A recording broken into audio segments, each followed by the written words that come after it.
જય હિન્દ મારા ખાખીના યોદ્ધાઓ. Police કોન્સ્ટેબલના document વેરિફિકેશનની તારીખ જે છે એ આવી ગઈ છે. 17 સપ્ટેમ્બરથી 30 સપ્ટેમ્બર સુધી કોન્સ્ટેબલનું ડોક્યુમેન્ટ વેરિફિકેશન થવાનું છે.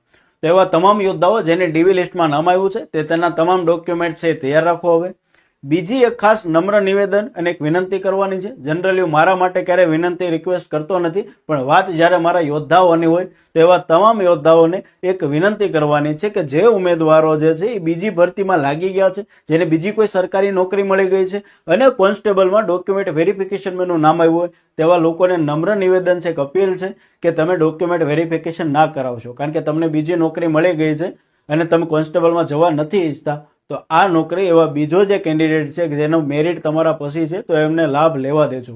કારણ કે એનો ઘર જે છે એની દિવાળી છે એ સુધરતી હોય તો આપણું જીવન છે ને એ દોસ્તો સાર્થક થઈ ગયો માનજો ને. એના અંતે એના પરિવારના જ્યારે અંતરથી તમને આશીર્વાદ મળશે ને ત્યારે તમારા જીવનનો બેડો પાર થઈ જશે. તો એવા તમામ યોદ્ધાઓને નમ્ર નિવેદન